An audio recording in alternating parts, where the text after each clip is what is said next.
ඉස්සර වගේ නම් ගොඩක් අයට ඕනම දෙයක් හොඳට මතක තියෙනවා.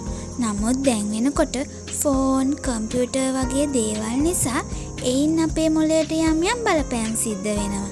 ඒ වගේම මොළය විකෘති වෙලක් තියෙනවා. ඒ නිසාම අද වෙනකොට මතක ශක්තිය දුර්වල වීගෙන යනවා. ඉතින් ඔයාගේ මතක ශක්තිය කොච්චර දුරට හොඳද කියලා බලන්න තමා අද වීඩියෝ එක ගෙනාවේ.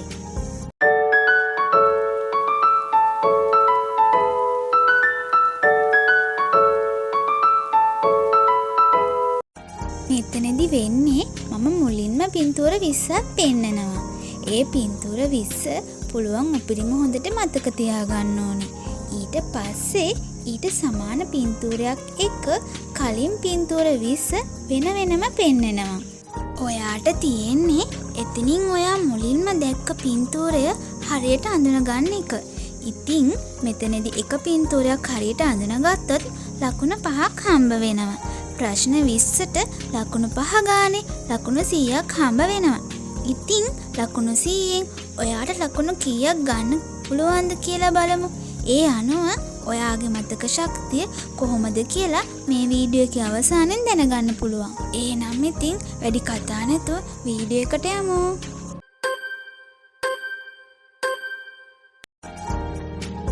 එහෙනම් මේ පින්තූර 20 හොඳට මතක තියාගන්න. අපි බලමු මේ පින්තූර 20න් කීයක් ඔයාට මතක තියාගන්න පුළුවන්ද කියලා.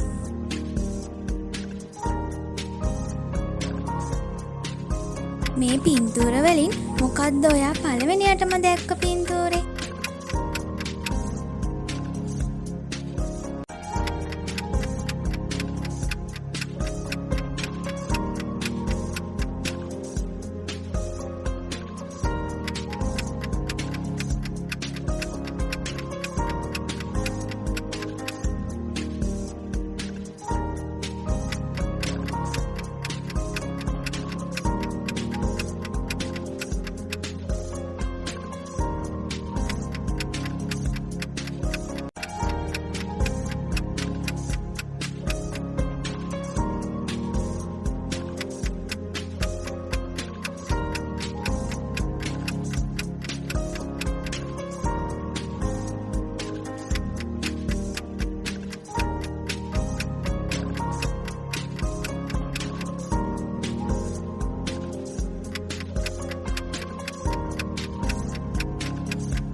එහෙනම් දැන් ඔයා එකකට ලකුණු 5 ගානේ ලකුණු එකතු කරගන්න ඇති කියලා මම හිතනවා.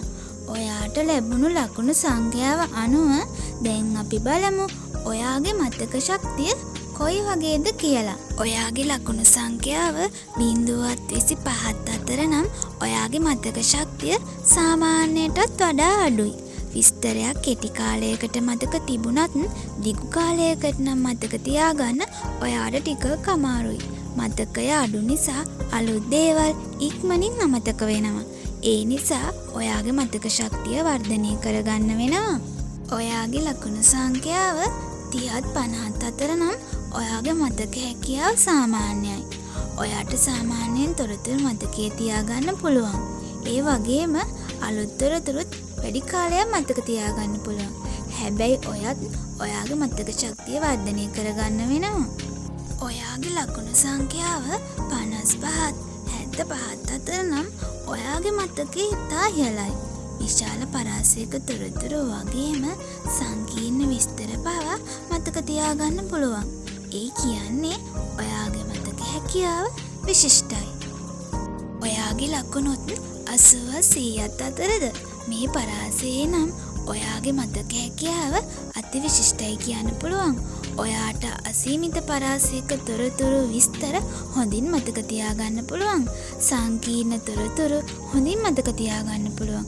අලුත් විද්‍යාත්මක සංකල්ප, තාක්ෂණික වෙද වගේ දේවල් හොඳින් මතක තියෙනවා.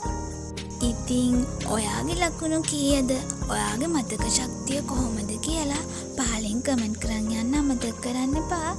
එහෙනම් ඉතින් channel එක subscribe කරලා වීඩියෝ එකට like එකක් දාලා වීඩියෝ එක share කරන්න ඕනේ.